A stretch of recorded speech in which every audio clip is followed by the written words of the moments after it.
Chapter 7. The Secret to Self-Control. In 1971, as the Vietnam War was heading into its 16th year, Congressman Robert Steele from Connecticut and Morgan Murphy from Illinois made a discovery that stunned the American public. While visiting the troops, they had learned that over 15% of U.S. soldiers stationed in Vietnam were heroin addicts. Follow-up research revealed that 35% of service members in Vietnam had tried heroin, and as many as 20% were addicted.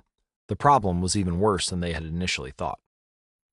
The discovery led to a flurry of activity in Washington, including the creation of the Special Action Office of Drug Abuse Prevention under President Nixon to promote prevention and rehabilitation and to track addicted service members when they returned home. Lee Robbins was one of the researchers in charge. In a finding that completely upended the accepted beliefs about addiction, Robbins found that when soldiers who had been heroin users returned home, only 5% of them became re-addicted within 1 year, and just 12% relapsed within 3 years. In other words, approximately 9 out of 10 soldiers who used heroin in Vietnam eliminated their addiction nearly overnight. This finding contradicted the prevailing view at the time, which considered heroin addiction to be a permanent and irreversible condition. Instead, Robbins revealed that addictions could spontaneously dissolve if there was a radical change in the environment.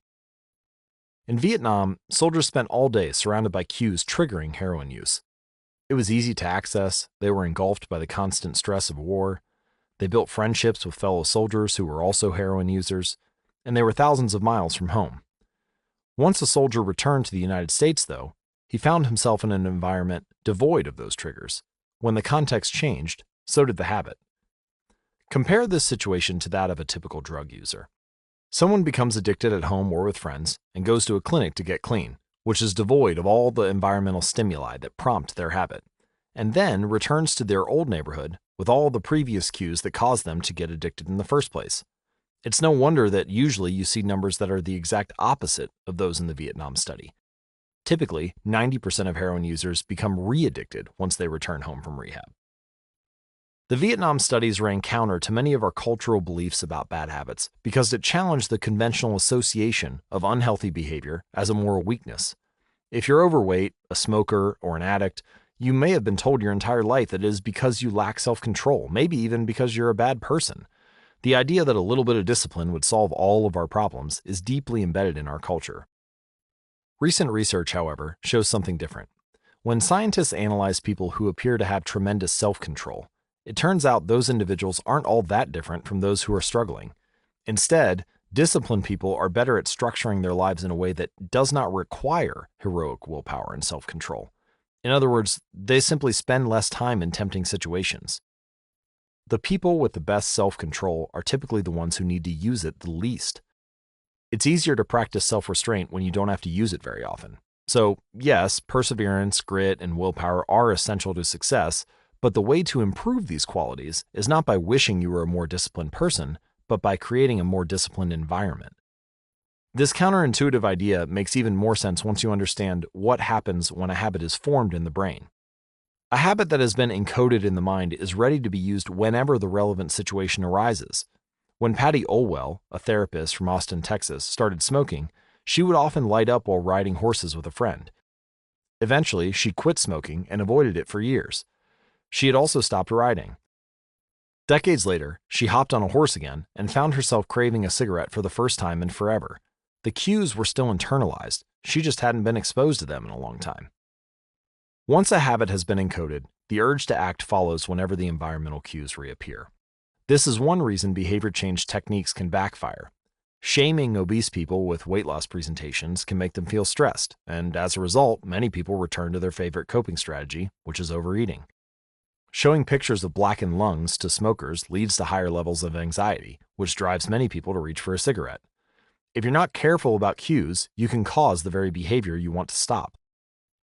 In this sense, bad habits are autocatalytic. The process feeds itself.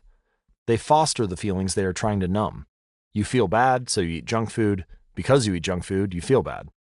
Watching television makes you feel sluggish, so you watch more television because you don't have the energy to do anything else. Worrying about your health makes you feel anxious, which causes you to smoke to ease your anxiety, which makes your health even worse, and so now you're feeling even more anxious. It's a downward spiral, a runaway train of bad habits. Researchers sometimes refer to this phenomenon as cue-induced wanting. An external trigger causes a compulsive craving to repeat a bad habit. Once you notice something, you begin to want it. This process is happening all the time, often without us realizing it. Scientists have found that showing addicts a picture of cocaine for just 33 milliseconds stimulates the reward pathway in the brain and sparks desire. This speed is too fast for the brain to consciously register. The addicts couldn't even tell you what they had seen, but they craved the drug all the same. All right, here's the punchline. You can break a bad habit, but you're unlikely to forget it. Once the mental grooves of a habit have been carved into your brain, they are nearly impossible to remove entirely, even if they go unused for a while. And that means that simply resisting temptation is an ineffective strategy. It's hard to maintain a Zen attitude in a life filled with interruptions. It takes too much energy. In the short run, you can choose to overpower temptation. In the long run, we become a product of the environment that we live in. To put it bluntly, I have never seen someone consistently stick to positive habits in a negative environment. A more reliable approach is to cut bad habits off at the source. One of the most practical ways to eliminate a bad habit is to reduce exposure to the cue that causes it. If you can't seem to get any work done, leave your phone in another room for a few hours. If you're continually feeling like you're not enough, stop following social media accounts that trigger jealousy and envy. If you're wasting too much time watching television, move the TV out of the bedroom. If you're spending too much money on electronics, stop reading reviews of the latest tech gear. If you're playing too many video games, unplug the console and put it in a closet after each use. This practice is an inversion of the first law of behavior change. Rather than make it obvious, you can make it invisible. I'm often surprised by how effective simple changes like these can be. Remove a single cue, and the entire habit often fades away. Self-control is a short-term strategy, not a long-term one. You may be able to resist temptation once or twice, but it's unlikely you can muster the willpower to override your desires every time. Instead of summoning a new dose of willpower whenever you want to do the right thing, your energy would be better spent optimizing your environment. This is the secret of self-control. Make the cues of your good habits obvious and the cues of your bad habits invisible. Chapter summary. The inversion of the first law of behavior change is make it invisible. Once a habit is formed, it is unlikely to be forgotten. People with high self-control tend to spend less time in tempting situations. It's easier to avoid temptation than resist it. One of the most practical ways to eliminate a bad habit is to reduce exposure to the cue that causes it. Self-control is a short-term strategy, not a long-term one. Okay, let's summarize the first law of behavior change. First, how to create a good habit. The first law is to make it obvious. Application 1.1, fill out the habit scorecard and write down your current habits to become more aware of them. Application 1.2, use implementation intentions. I will, behavior, at, time, in, location. Application 1.3, use habit stacking. After, current habit, I will, new habit. Application 1.4, design your environment. Make the cues of good habits obvious and visible. And then, the inversion of the first law. Make it invisible. Application 1.5, reduce exposure. Remove the cues of your bad habits from your environment.